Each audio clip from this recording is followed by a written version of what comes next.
नमस्कार दोस्तों, मैं रीना आपके अपने channel Reena kitchen recipe and blogs में स्वागत करती हूँ। तो कार्तिक माह है, सबसे पवित्र महीना अगर हम 12 महीनों में से मानते हैं तो कार्तिक का महीना पहला ऐसा शुभ दिन है जो कि पूरे महीने भर इसमें काफ़ी महत्व रखते हैं। इसमें हर देवी देवताओं की पूजा की जाती है, भगवान विष्णु से लेकर शिव जी से लेकर लक्ष्मी मैया से लेकर सब तक। तो आज हम जानेंगे सोमवार की व्रत कथा कार्तिक मास की। तो एक नगर में बहुत ही धनवान साहूकार रहता था। उसके घर में धन की कमी नहीं थी, परंतु वह बहुत दुखी था क्योंकि उसके कोई पुत्र नहीं था। वह इसी चिंता में दिन रात दुखी रहता था। पुत्र की कामना के लिए वह प्रत्येक सोमवार शिव जी का व्रत और पूजन किया करता था तथा सायंकाल मंदिर जाकर शिव जी के सामने दीपक जलाया करता था। उसके इस भक्ति भाव को देखकर एक समय माता पार्वती ने शिव जी से कहा कि हे नाथ, यह साहूकार आपका अनन्य भक्त है, सदैव आपका व्रत और पूजन बड़ी श्रद्धा से करता है, आपको इसकी मनोकामना पूर्ण करनी चाहिए। शिवजी ने कहा कि हे पार्वती, यह संसार कर्म क्षेत्र है। जैसे किसान खेत में जैसे बीज बोता है वैसे ही फसल काटता है, इसी तरह से मनुष्य संसार में जैसा कर्म करते हैं वैसा ही फल भोगते हैं। माता पार्वती ने अत्यंत आग्रह से कहा कि हे प्रभु, यह आपका अनन्य भक्त है और अगर इसको किसी प्रकार का दुख है तो उसे आपको अवश्य दूर करना चाहिए। आप तो सदैव अपने भक्तों पर दयालु होते हैं और उनके दुखों को दूर करते हैं। यदि आप ऐसा नहीं करेंगे तो मनुष्य आपका पूजन और व्रत क्यों करेंगे।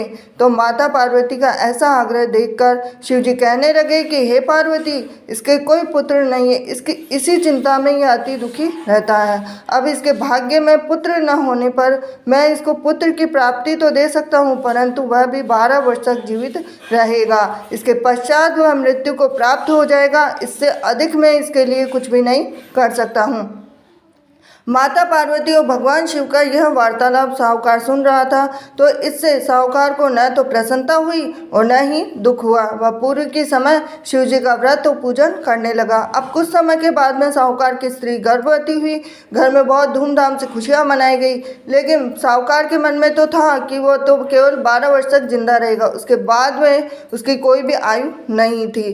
तो अब जब बालक 11 वर्ष का हो गया तो बालक की माता ने पिता से उसके विवाह करने की बात कही। अब साहूकार बोला कि अभी तो इसको पढ़ाई लिखाई के लिए काशी भेजो, फिर उसके बाद में इनका विवाह करेंगे। अब साहूकार ने बालक के मामा को बुलाकर उसको बहुत सारा धन देकर बालक को काशी पढ़ने भेज दिया। अब रास्ते में जावे तो यज्ञ ब्राह्मण को करावे, दक्षिणा देते हुए जावे। तो दोनों मामा भांजे यज्ञ करते हुए गए, ब्राह्मण को भोजन कराते हुए गए। अब रास्ते में एक शहर पड़ा और उस शहर के राजा की कन्या का विवाह हो रहा था, परंतु जो राजकुमार विवाह करने के लिए आया था वो तो खुद ही करना था।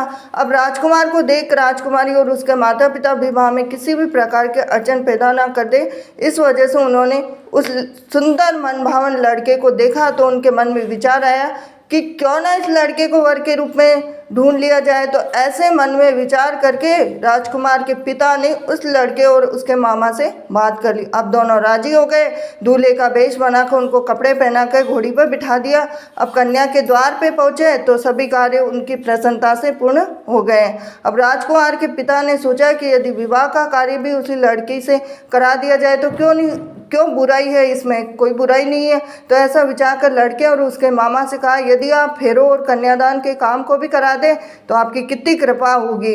अब सेठ का पुत्र जिस समय जाने लगा तो उसके राजकुमार की चुनरी के पल्ले पर लिख दिया कि तेरा विवाह मेरे साथ हुआ है, परंतु जिस राजकुमार के साथ तुझे भेजेंगे वो तो खुद ही करना है। अब मैं काशी जी पढ़ने जा रहा हूँ। अब सेठ के लड़के के जाने के पश्चात राजकुमारी ने जब अपनी चुनरी पर ऐसा लिखा हुआ पाया तो अंधे राजकुमार के साथ जाने से मना कर दिया।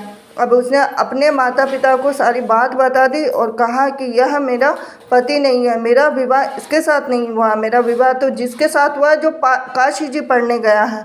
अब राजकुमारी के माता पिता ने अपनी कन्या को विदा नहीं किया और बारात वापस चली गई। अब उधर सेठ का लड़का मामा काशी पहुँचे। अब वहाँ जाकर उन्होंने यज्ञ कराया, लड़के ने पढ़ना शुरू किया। अब जैसे ही उसकी उम्र 12 वर्ष थी तो लड़के की अचानक तबीयत खराब हो गई। अब उसने अपनी मामा को बोला कि मेरी तबीयत बिल्कुल भी ठीक नहीं है। तो मामा ने कहा कि अंदर जाकर सो जा।